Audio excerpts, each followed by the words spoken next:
Kamala Harris's big speech, a trap for Trump.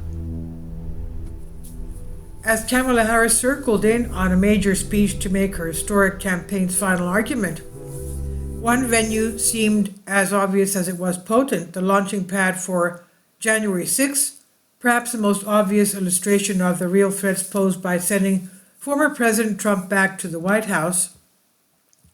So on Tuesday evening, just 1 week before voters render their verdict on the presidential campaign, as ubiquitous as it is exhausting, Harris will take the stage on a 52-acre lawn that stands between the White House and the Washington Monument, also known as the Ellipse.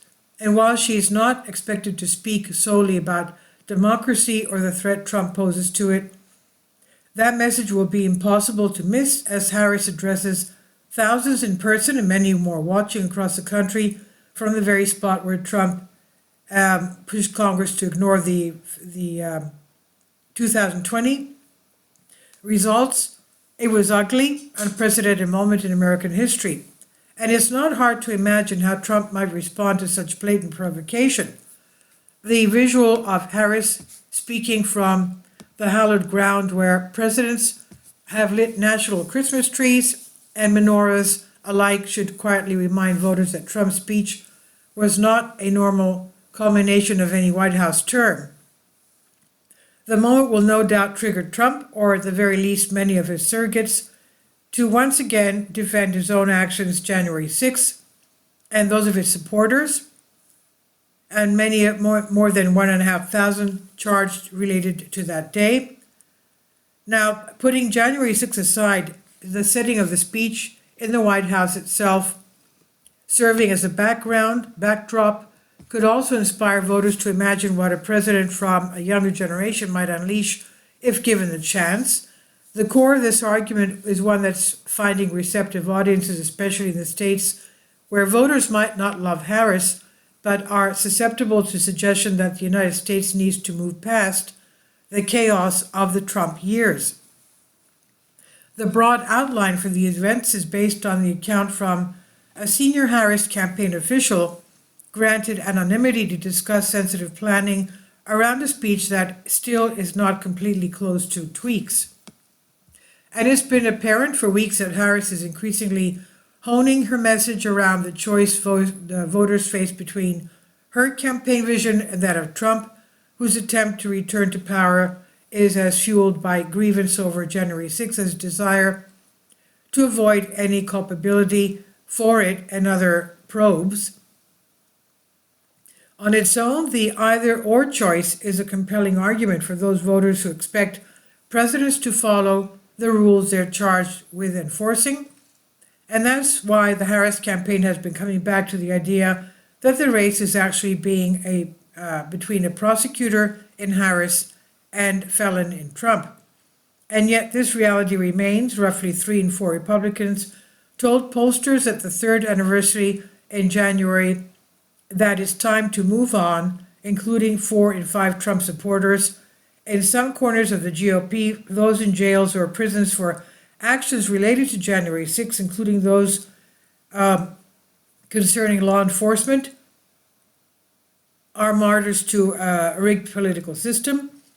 In fact, Trump has raised money for their legal defense funds and at rallies plays a lo-fi recording of inmates singing the national anthem as a protest against their detentions.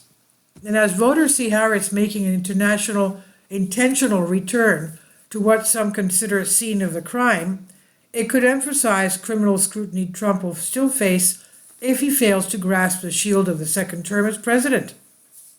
After Trump has spent more than a year painting the pile of prosecutors against him as politically motivated, it's Harris's turn to make the explicit case that American voters might be Trump's true sentencing jury.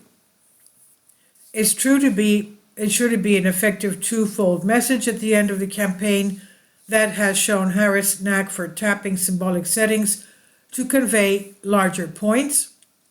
But there's no telling how Trump apologists might do with this move, especially given how Trump has convinced so many people that he's actually a victim of corrupt judicial system. In many ways, Trump's own orbit has spent recent weeks walking into the traps laid by Harris and her allies. It was most obvious during their lone debate when Harris sprang up one set piece after another to embarrass her rival.